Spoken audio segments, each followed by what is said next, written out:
listening to WORT 89.9 FM, Madison. Support for this program comes from Greater Madison Music City. Through proven strategies, success stories, and challenges, the Music City Circuit, presented by Greater Madison Music City, will highlight music tourism's role as a driver of urban transformation, offering valuable insights on how to shape our future as a music city while empowering our local musicians and music-related businesses. The Music City Circuit, coming soon to select streaming platforms. More information at ourgmmc.org. Welcome to the Access Hour, where each week WORT offers you the opportunity to fly your program over the radio. The Access Hour is WORT's commitment to community access to the airwaves. For this hour, we have turned the airwaves over to a member of the public. The views expressed on the Access Hour do not represent the views of the station, its staff, programmers, or the board of directors. We'd like this show to be as unpredictable as possible, so we need your creative ideas. It's a fair trade. You give us what you've got, and we give you the facilities and any help you need to get your program airborne. So let your mind wander and wonder. And when the inspiration for some pretty good radio glows with a clear, bright light, get in touch. Just go to WORTFM.org and look on the left side for Sign Up to Host an Access Hour. Programs are scheduled first come, first served. And now it's time to begin another foray into the freest form program on the WORT schedule, the Access Hour. Hey, welcome to Access Hour and tonight's episode of Vet Talk, Life After Service. Coming by to you is the host. My name's Heather Gouch. I go by Poetic Veteran outside with my art in the art field. If you all didn't hear before, I served in the Army National Guard and the Army Reserves from 2005 to 2015. I am an Operation Iraqi Freedom veteran, and I have 4 guests with me tonight, 3 in person here in the studio with me, 1 on the phone. We got Kelly Pelot. Angie Nichols is back. We got Carolyn Morgan. And on the phone with us tonight is Melissa Doud. So we're going to go around the table and introduce everybody, and then we're going to get to Melissa Doud on the phone here after everybody else. So introduce yourselves, the era you served, the branch you served, pronouns if you're comfortable, and how you met me and Angie, since me and Angie are back again, partners in crime. Right, Angie? Mm-hmm. All right. Kelly. So my name is Kelly Pelot. I served in OEF 2006, 2007. In Taji, Iraq, and I know you because we both served. Where's Taji? OIF 2007 in Taji, Iraq. She, her.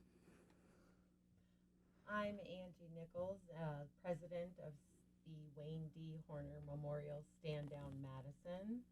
I served in the Army from 96 to 99 as an 88 mic truck driver, transportation.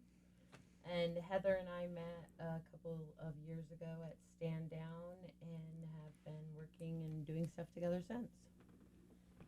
My name is Carolyn Morgan, and I served in the United States Air Force and the Wisconsin Air National Guard, and my stint was from 1980 till 1996. And I am a Gulf War, or start with Desert Shield, Desert Storm. And I met Heather through Angie, and I met Angie when I was the Women Veterans Outreach Coordinator for the state of Wisconsin back in 2010. All right. Can we get Melissa on air?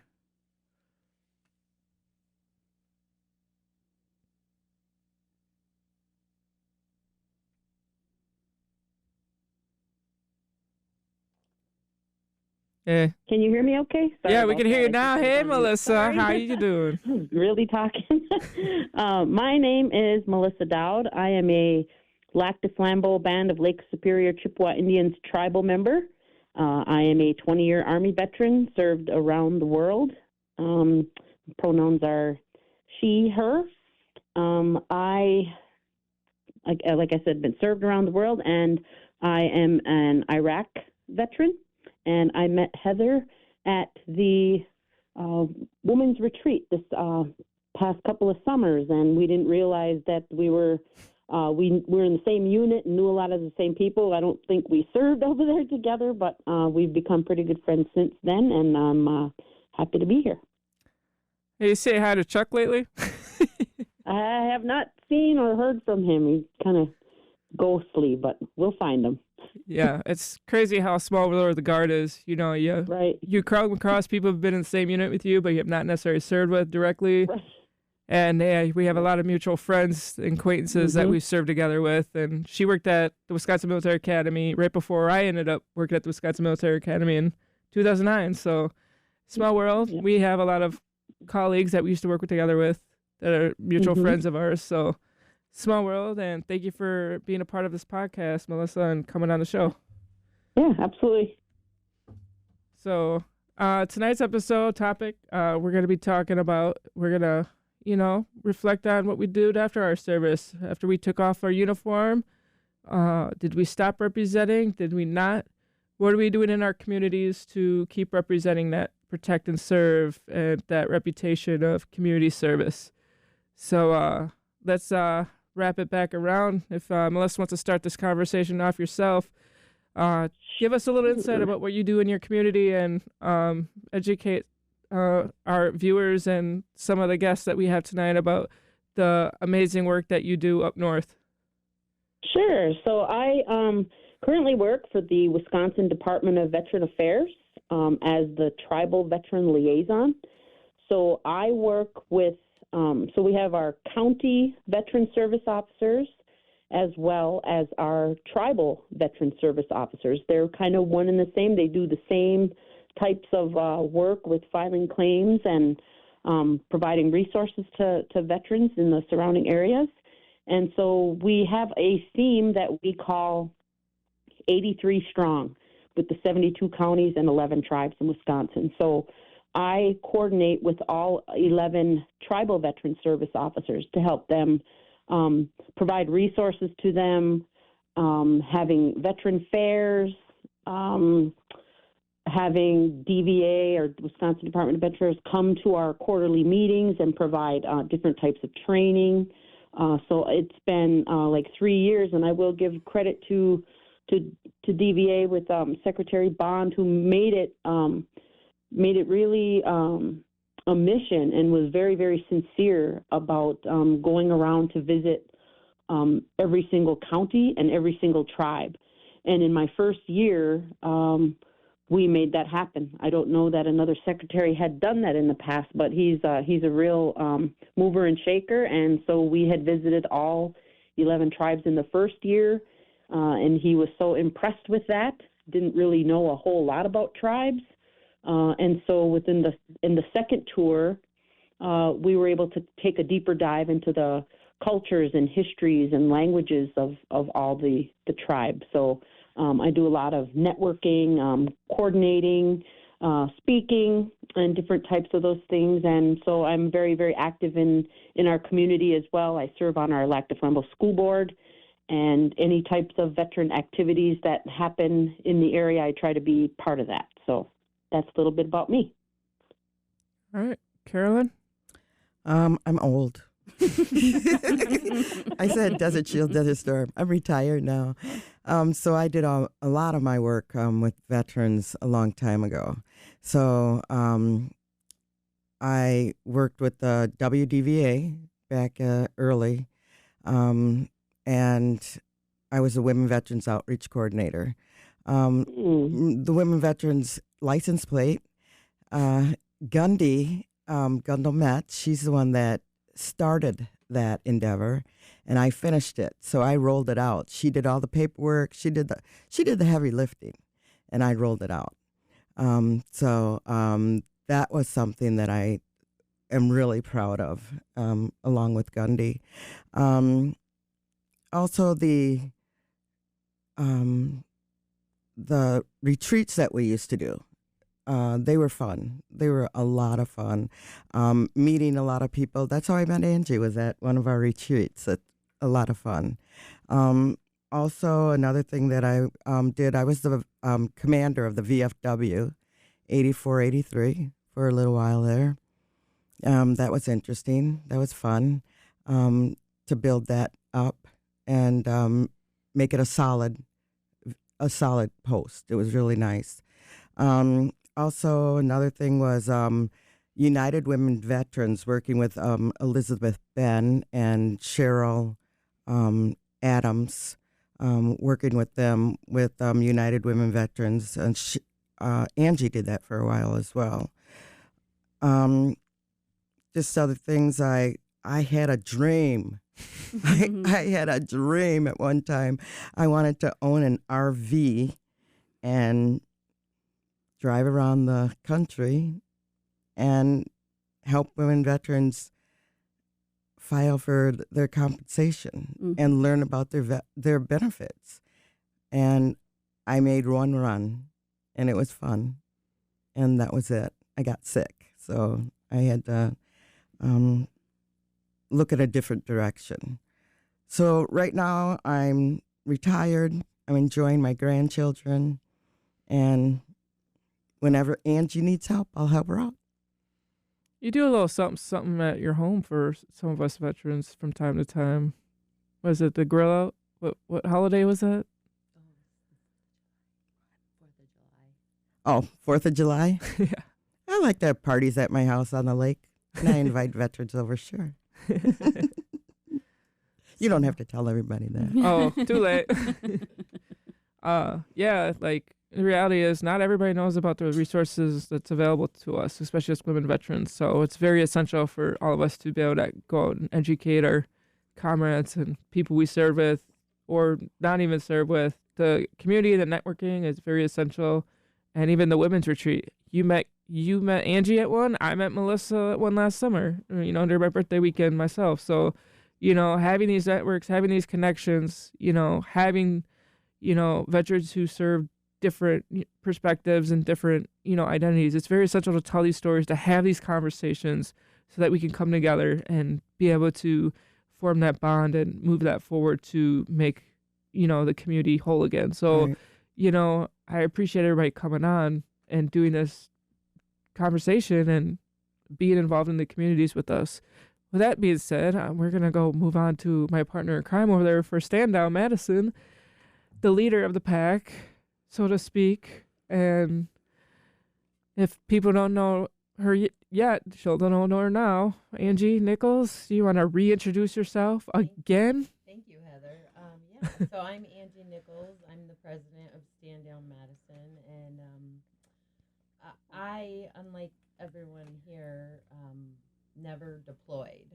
So I was I was stationed in Europe, in Germany, for 3 years, but I never was deployed.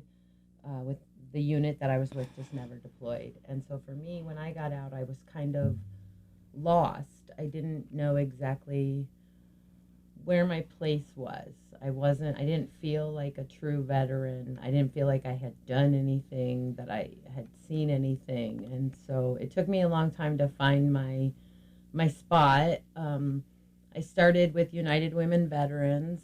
I did a stint at the Wisconsin Veterans Museum as an oral historian. So I would interview veterans about their lives and histories, and the museum would transcribe it and document for them to give to their families. And then I found Stand Down Madison, and I've been with the organization. I'm going on my 10th year, my 5th year as president, and it's my way of giving back. It's with Stand Down, we support veterans who are experiencing homelessness or at risk of homelessness, regardless of their discharge status. And, a lot of organizations have rules and guidelines in place of who they can help and when they can help them. And Stand Down, we really like to just cut the red tape and really just how can we help and let's get it done. So that's a little about me. All right. I know too much about you, but obviously the audience know nothing about you. Can you can you tell everybody what I already know about you? Yeah. Well, not everything, but So this is Kelly. When I got back, I had pretty intense PTSD, and that was kind of an ongoing struggle. I got a business degree, and following that, some of my issues deal with like leadership and questionable decision making, and so in that field, when I was going for interviews and stuff, I started having severe PTSD attacks, and so I actually ended up spending a lot of years getting mental health support through the VA, which was incredible. A lot of people I met through there were amazing. Some VSO officers or veteran service officers were beyond helpful and supportive. Some were not. And so self-advocacy in that area tends to be really important. Or if you don't gel with a certain veteran service officer, you can always get another one. But recently, I have been going to school for clinical mental health. My dream was to help out and work at the VA, but there's currently a hiring freeze. So I'm doing internships at other organizations. I'm learning such an incredible amount, and it's cool. My child got diagnosed with autism and ADHD, and so my goal is to be an advocate for sexual wellness and support for women who have some struggles there or some traumatic histories, and also an advocate for neurodiversity and so on and so forth. But that's where I am right now. I'm very close. I will have my license this year. It's very exciting, and I cannot wait to get into the community and actually help give back. I can't say enough good things about a lot of the support that I've received at the VA, though. Well, I know who I'm hiring for my next therapist. Just saying. Watch out, folks. Should we go talk to our... Just kidding. So, obviously, I'm the host of Vet Talk. I created this podcast to help, not just women veterans. It's just essential that we have women veterans here, but any veteran that's out there that wants to talk, tell their story, you have a topic idea or whatever, this is the space. This is a safe space. This is openly inclusive. With all veterans, as you were introduced tonight, we have a very diverse group tonight, so I'm always pushing for more diversity and staying open. This is a safe queer space as well, so thank you, Wart FM, for giving us the space. But all the other stuff, if you haven't known me or you know my work out there, I help out with Stand Down Madison, part of the planning committee as much as I can, donate, being involved on the day of Stand Down as a volunteer. Was when I was working at VRSI, aka Garski's Veteran Services. We were helping with employment services for homeless and at risk of homelessness. Unfortunately, we do have the red tape similar to the VA. If you're dishonorable discharge, they can't help you, but they still have an open door for any veteran looking for employment services. I just recently, in the last couple months, moved over to the VA myself, so I'm now in the VA system with family with Melissa, and hopefully Kelly, we can get her in soon too. So I work in the insurance field, so nothing exciting, Melissa. Sorry. I'm not doing what you're doing, but I wish I could. But other than that, I'm still trying to be heavy in the community, heavy in my creative art therapy, because I'm very heavy on believing in holistic healing. Medication and talking to a therapist was never enough for me with my PTSD. I came home with a very heavy PTSD with my trauma that I went through overseas that not a lot of people know of, because, just talking a little bit before the show with my guests, when you're isolated, and Angie knows about this with the last episode, your certain identity, you can't talk about it. You're serving during Don't Ask, Don't Tell. You're isolated. And sometimes, and I'm not sure if the leaders were aware at the time, but, I was pushed aside. I had to do what I had to do to get through that deployment with strangers. Battle buddies had to form outside of the unit, made friends. Unfortunately, stuff happens. Friends get killed, friends get injured. And people don't see that impact because they only see you on the sidelines, or every now and then you're like a ghost almost to the unit for most of the year.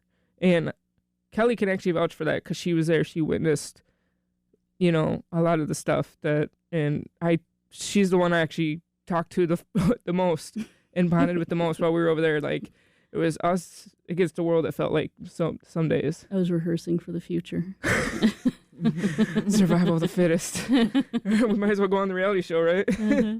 See how long we last. So, you know, I'm grateful for, even with the small battle buddies, you know, the small amount of battle buddies I made, whether they were in our unit, outside our unit, you know, the friends we made, you know, in the coalition side, Australian soldiers that were over there with us. Very fun. Kelly texted me the picture of me, her, and one of the Aussie officers that we met over there. And I'm like, man, like, the people we met over there were just crazy. Like, it was a foretale of my future, I feel, because I went from the Guard to the Reserves, and most of the friends we made were actually reservists. They weren't National Guard or active duty. So a lot of the mentorship and leadership that we did experience, you know, on a present matter, I don't want to, like, downgrade any of our leadership because they had their own missions going on and whatnot. You know, that's not what I'm here for. But, like, the ones you really were able to talk to and learn from were, you know, reservists training the Iraqi army and Air Force guys that I met over there drinking NA beer during New Year's Eve, you know, living it up. Like, I created 4 brothers out of that brotherhood right there. And, you know, you don't think of the impact that people have on you. And it'll be 20 years of us leaving this year and 20 years of us coming home next year.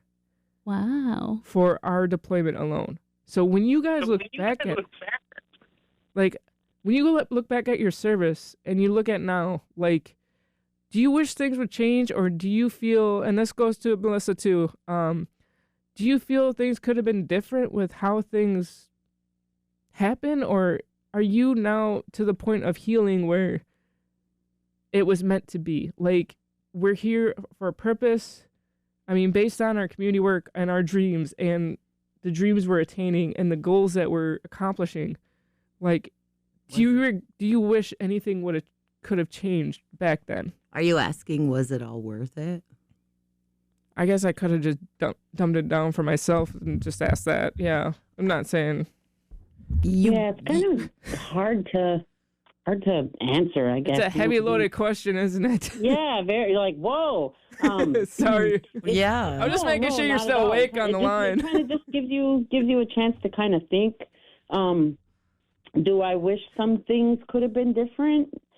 Yeah, you know, but, you know, we can't really change any of that. There's a lot of, you know, we deal with a lot of stuff, I guess you could say, since I can't say any bad words.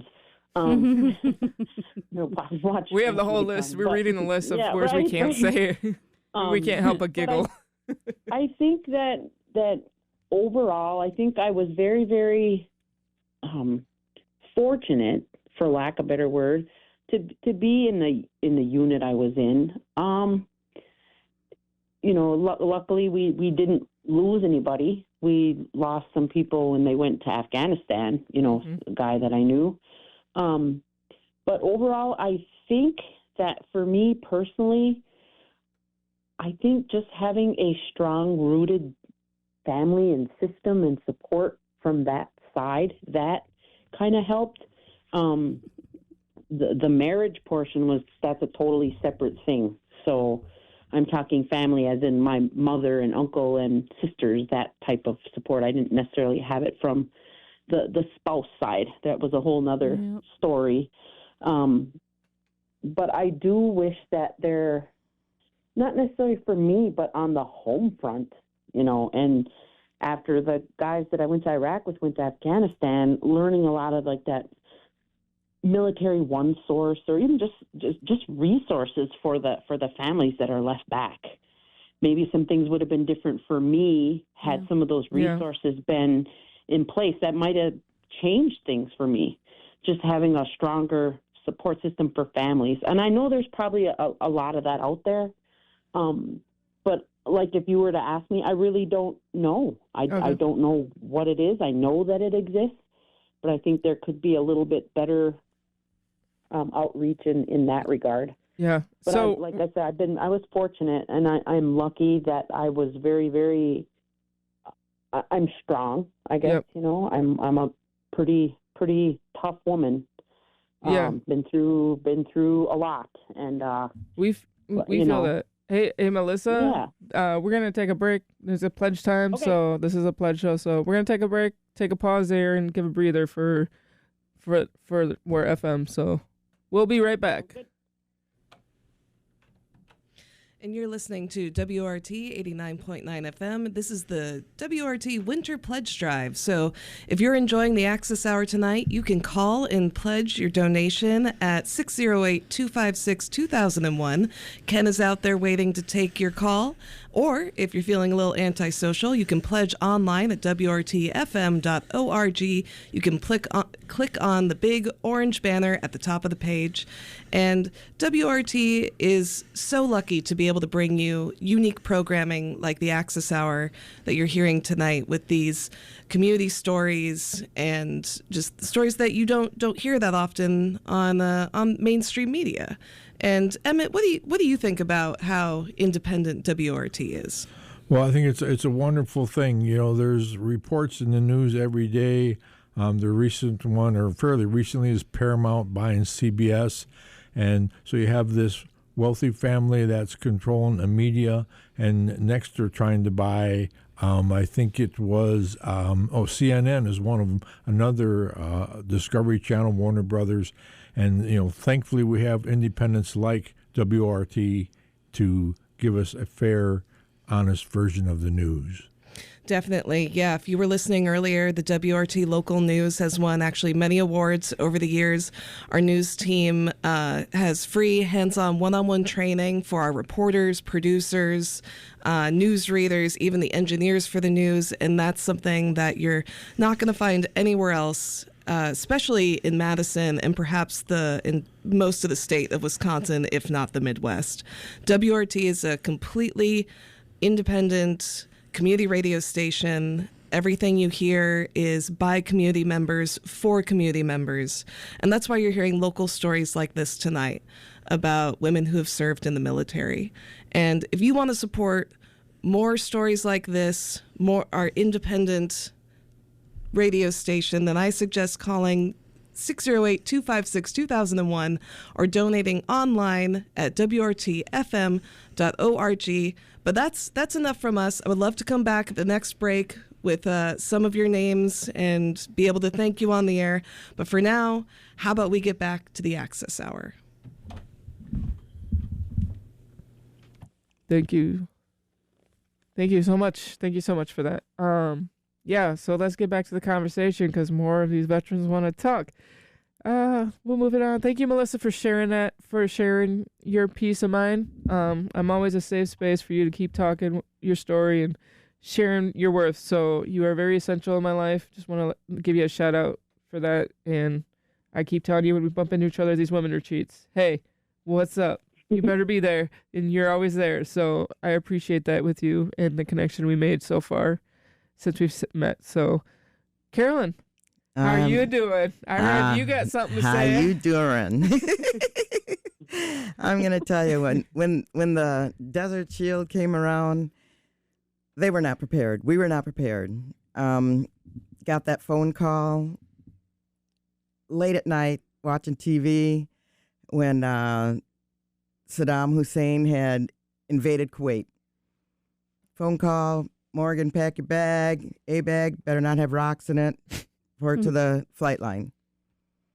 Guess my daughter, 1.5 years old, my husband, they were watching TV, had put my 6-month-old baby to bed, my son, and told them I'd be back.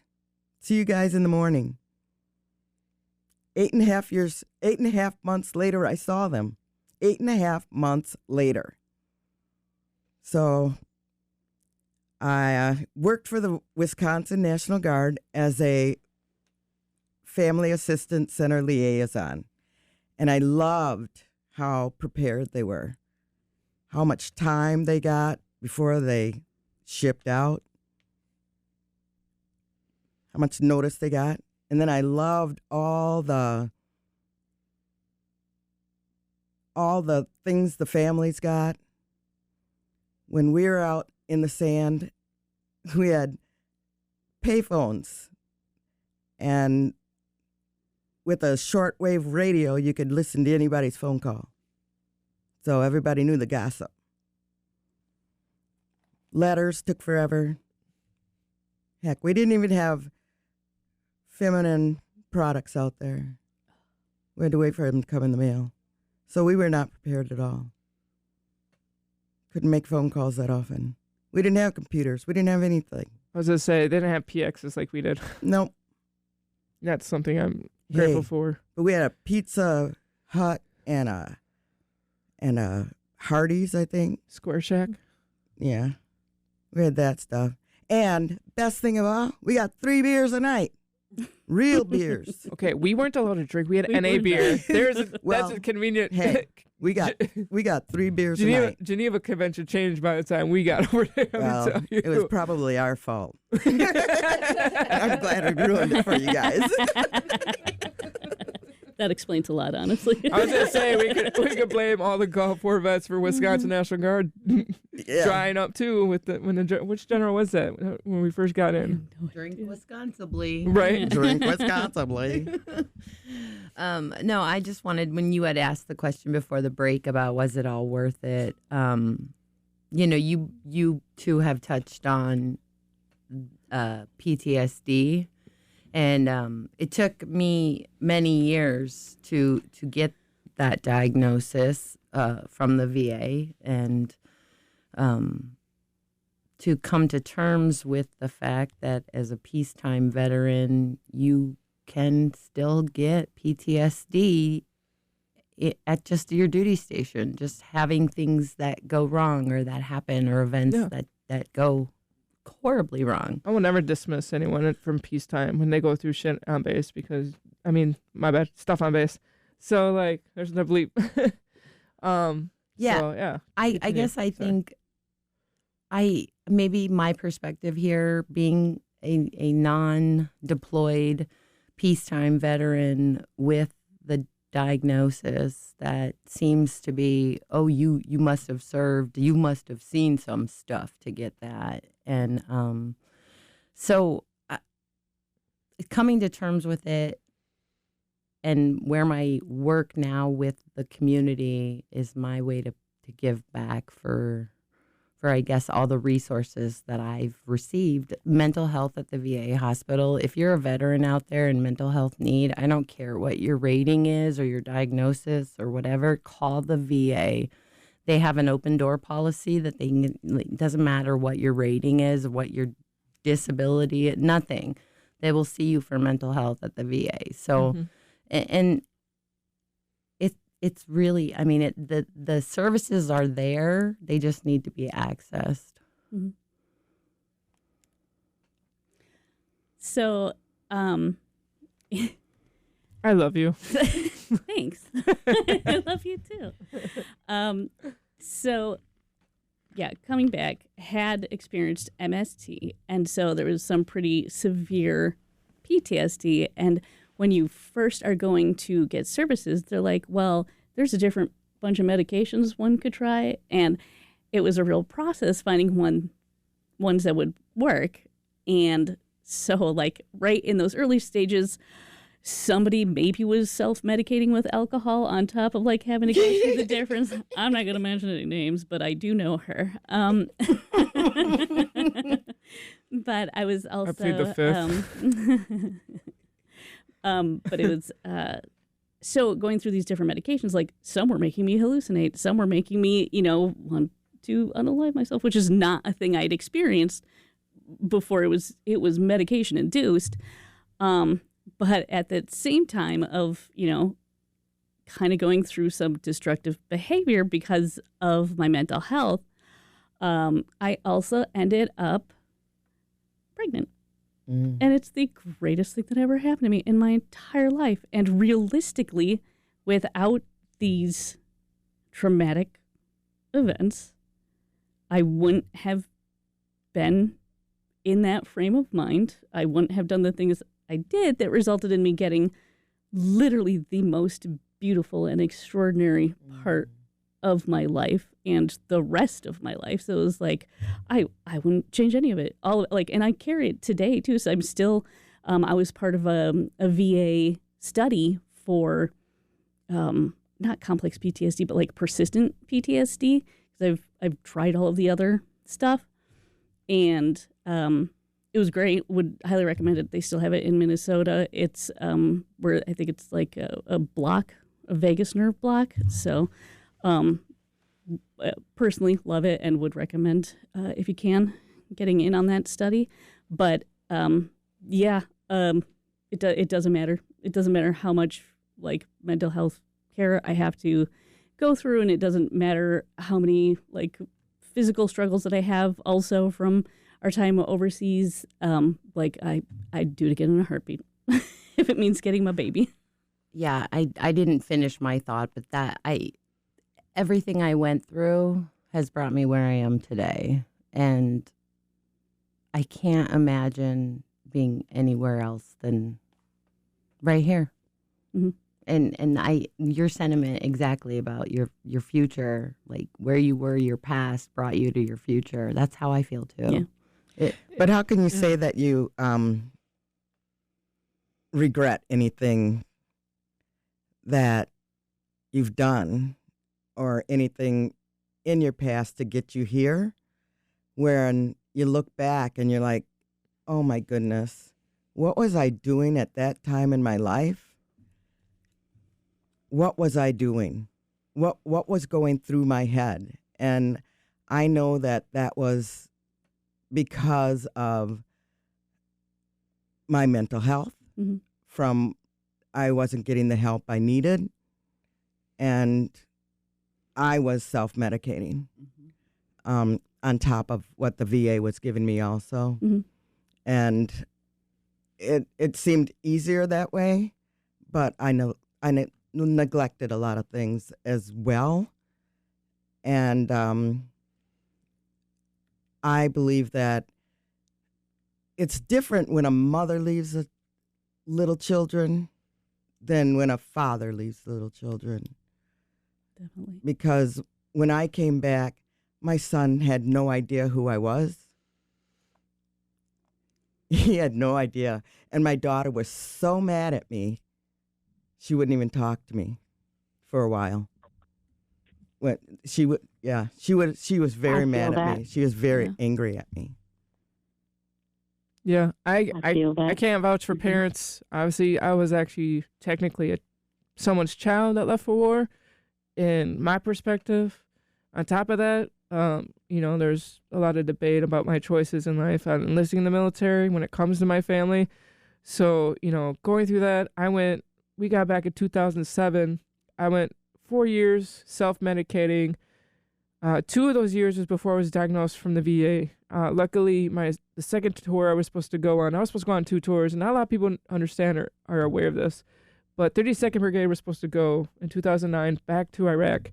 And there's 4,500 troops, and there's a handful of us who end up getting all the way to Fort Bliss, and they're like, nope, turn around, you need to go home, get yourself checked out, something's wrong, or there's physical issues going with you, you're not deployable, bottom line. Luckily, I had great leadership then that looked out for me all the way until I got home. Questionably, not to throw anyone under the bus or anything, granted by that, but I had a few good leadership that knew something was wrong and knew that I had to get sober. Because turning 21 overseas and coming home and using alcohol as a crutch was not getting me anywhere, but screwing up my relationships and just doing poor choices. And so, it took until 2012 for me to actually put that alcohol down and really focus and drive my life. I still don't know how I graduated my culinary degree all drunk and messy up in I was living in La Crosse at the time, whammy's a good time. Melissa. No, I'm just kidding. So, looking at that, like a lot of people, and I said this earlier, a lot of people don't know what we went through overseas until we talk about it.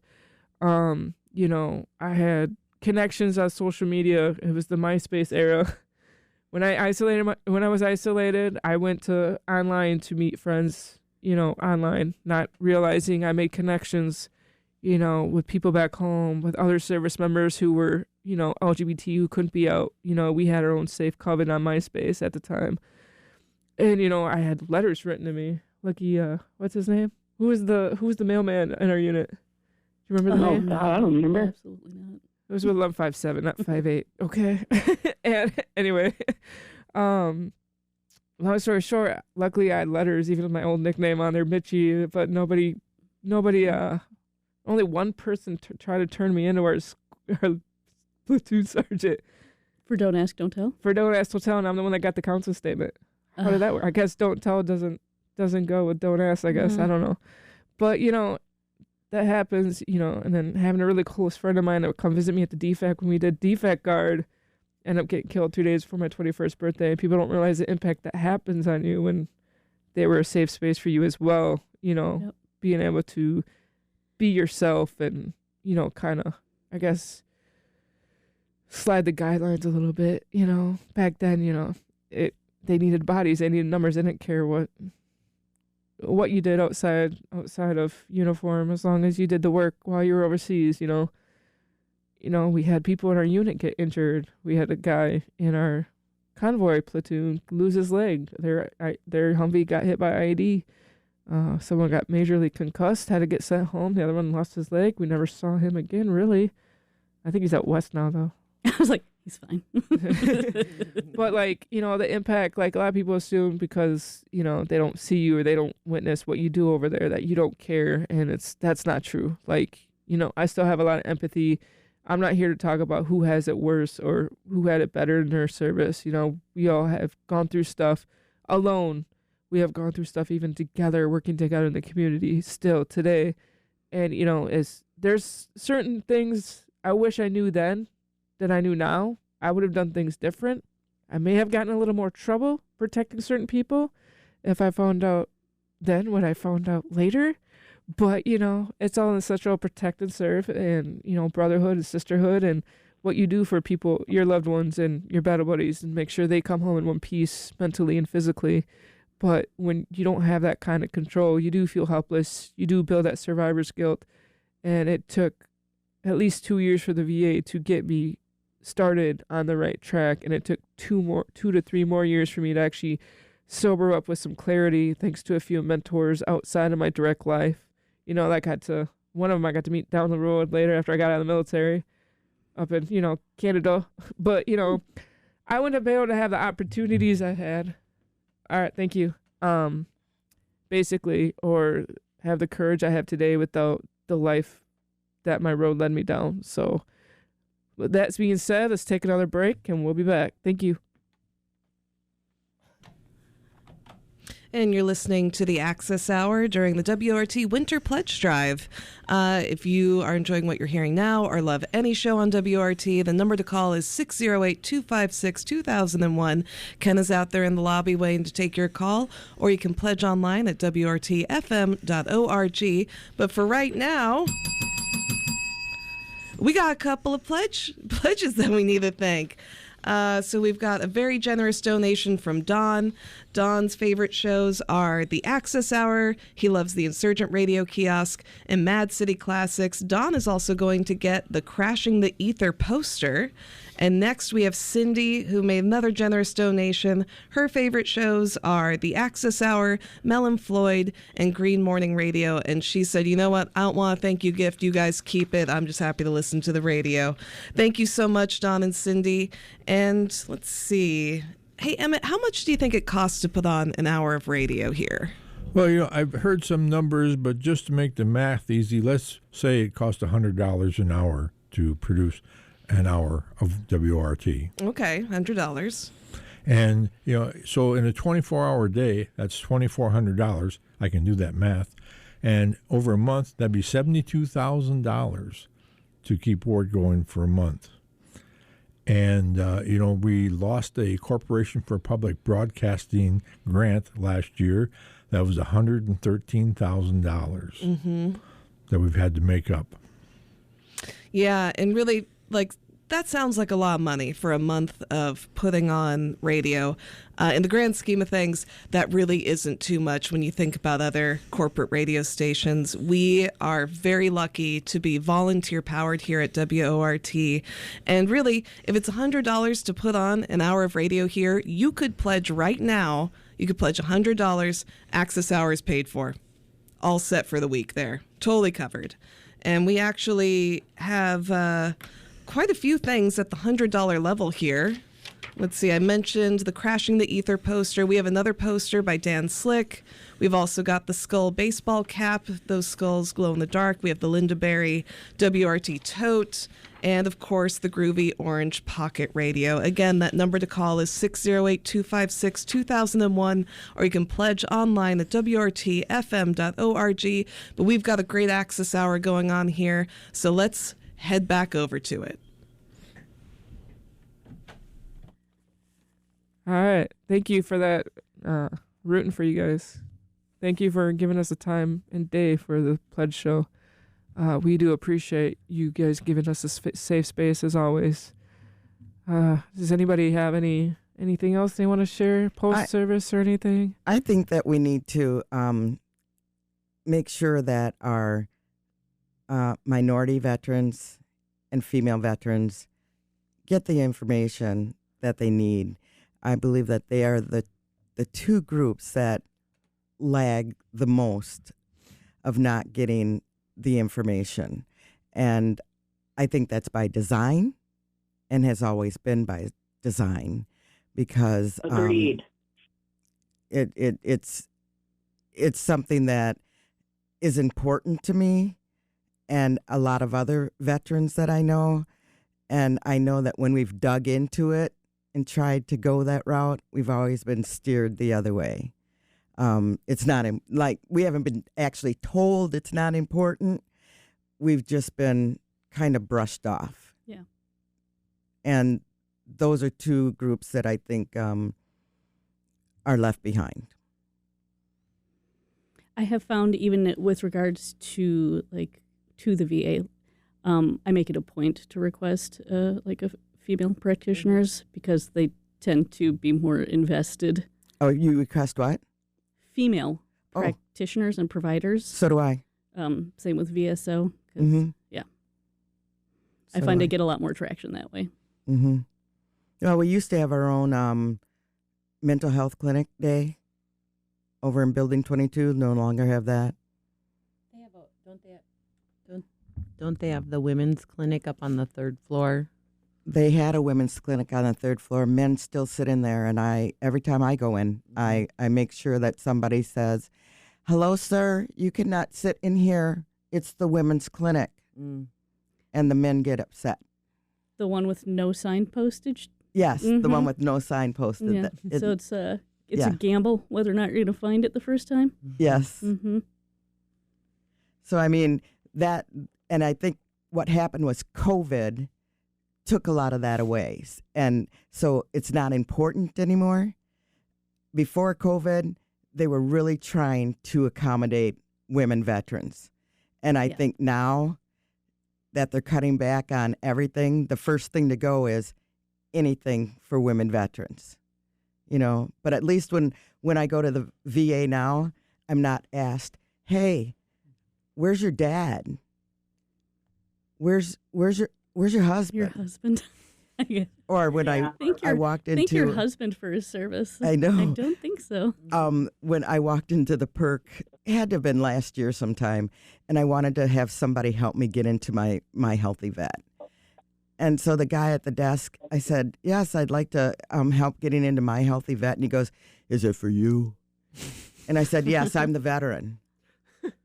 He looks down, "Is it for you?" I said, "Yes, sir, it is for me. I am the veteran." He asked me 3 times if it was for me. I thought maybe he needed new hearing aids or something, because they don't look at us, females, as veterans. Right. Yeah. I experienced that for the first time. Like we have another soldier that we deployed with who vents about this with the American Legion up where she's at Burkhart. she's very vocal about this too, and I give her props for being the strong-willed woman veteran that we all my gosh, need she's one of in my the favorite state. sergeants. Fantastic. She worked a lot with us too overseas, and anyway, so like I actually didn't experience that even at the VA, but I did experience that in the business world when I was working at Amazon. Like a lot of people thought somebody else was the person that served, or until they're like, they see my pictures on Facebook and they're snooping on my Facebook because I share everything so publicly, and they're just like, oh snap, that's you, because I obviously don't look the same as I did 20 years ago. But yeah, I fully agree with what you're saying. Like now seeing it, like, even trying to start a safe space for queer veterans over at Outreach, you don't really have a lot of active approaches at all. Like even the ones that served with you or in a different unit or a different branch have other things going on, like trivia or other events or volleyball, or who knows what Katie's doing these days. Everything. Right. So like you try and advocate and recruit these things, and it's just stagnant right now. And it's like, what do you do to help grow that community when you feel like you're the only one?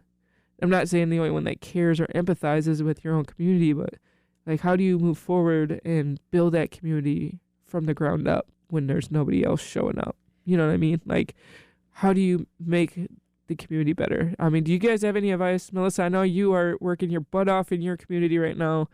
Any advice from any of you guys would be very essential right now. Well, tell me, how many times have you gone out to eat and somebody's thanked you for your service as a female and bought your meal? Nobody. Literally never. Right.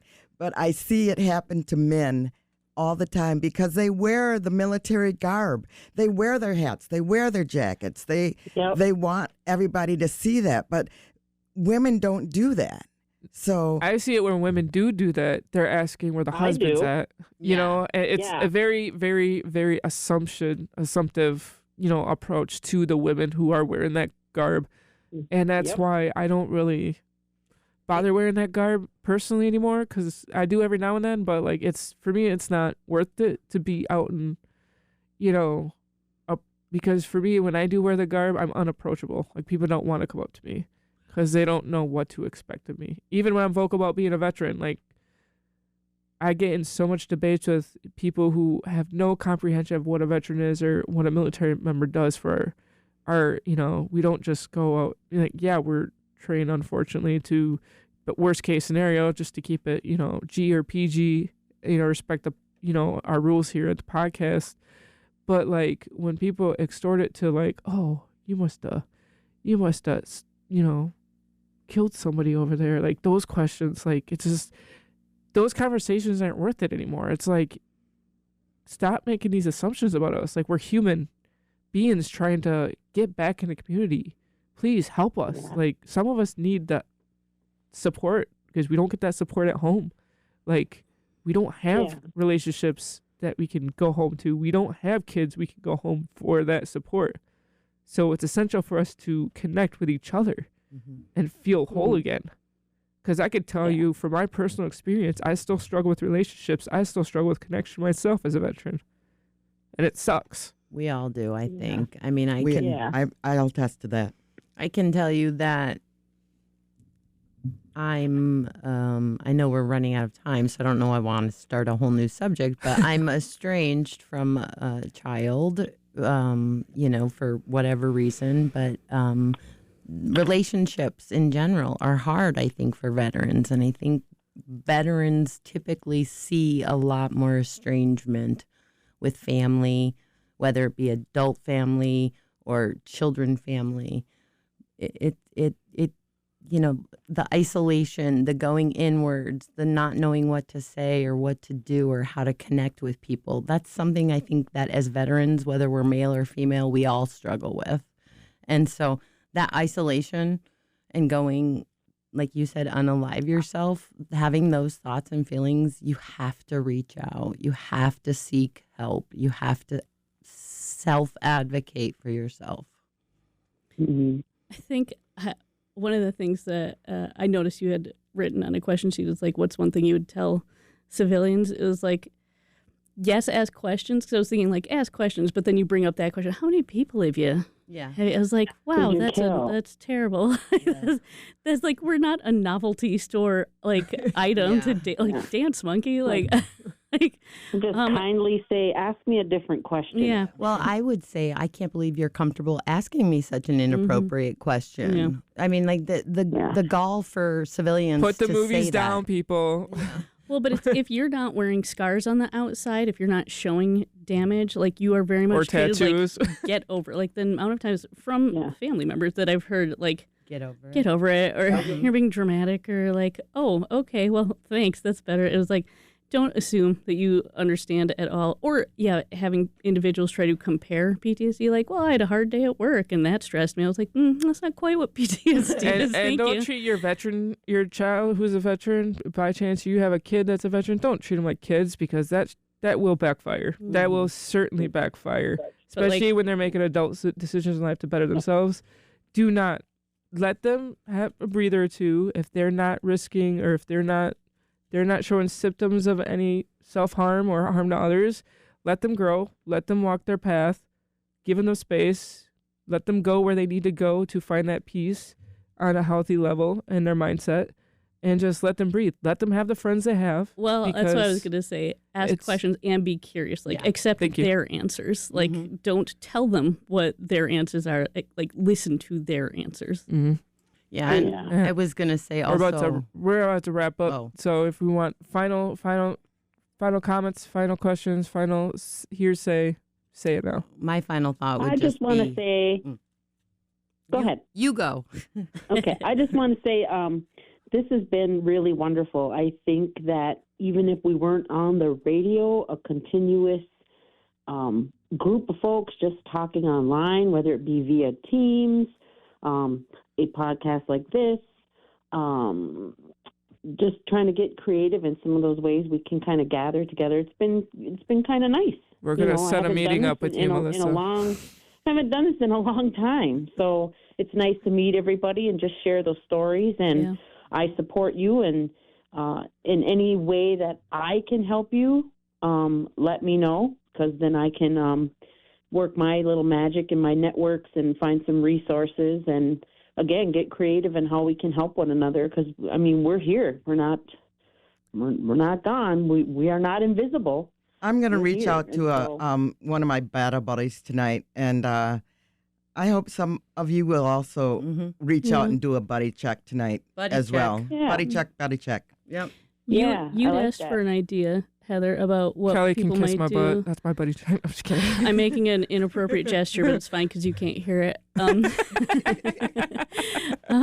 But you asked about thoughts on what could help, and I'm wondering if more virtual meetings, honestly, with your groups, because right now it's so hard to even make money. People are working so hard. Anyone with kids, it's such a struggle to get out of the house. So making things more accessible that way, it would be my thought. Yeah, we can make a meeting like podcast. Oh yeah, I don't know. You could start a podcast if somebody would just do that. I'm just trying. I just don't want it to be like 3 months out. But you do what you got to do to get your voices heard, and use the platforms and the safe spaces that are willing to give it to us, and expand that audience. So hopefully, those who are listening tonight will be able to follow us. We all have Facebook. You can find me at Poetic Veteran. Check us out. And everybody's tagged, so you can find everybody through the tags on social media. So hopefully we can get all networked and get going with some audience too on social media, so they can stay in tune with this vet talk if you want to keep hearing conversations. So again, thank you, War FM, for this time for us, and thank you for listening, and thank you, Melissa, for calling in. Have a good night, girl. Absolutely. Have a good night, everybody. And just one more time tonight, the number to call for the WRT Winter Pledge Drive is 608-256-2001, or you can donate online at wrtfm.org. I would love to get one more pledge just under the wire here, but if you want to continue hearing interesting programming like the Access Hour, you never know what you're going to get. Each week is something new. If you have a story to tell, you can sign up online at wrtfm.org for your own Access Hour. But in the meantime, up next is Something Wonderful.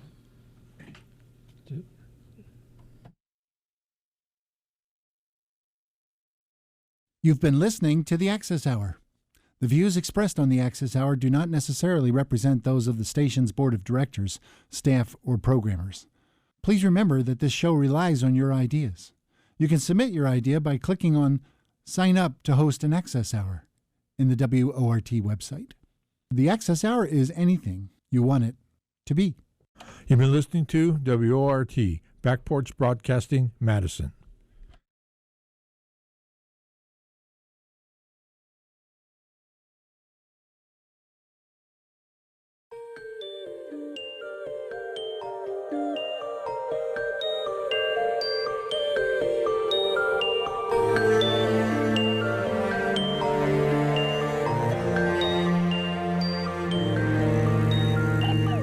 Distant flickering, screen of scenery, this weather's bringing it all back again. Great adventures, faces in condensation, I'm going outside to take it all in. You say too late to start, got your heart in a headlock. I don't believe any of it. You say too late to start with your heart in a headlock. You know you're better than this.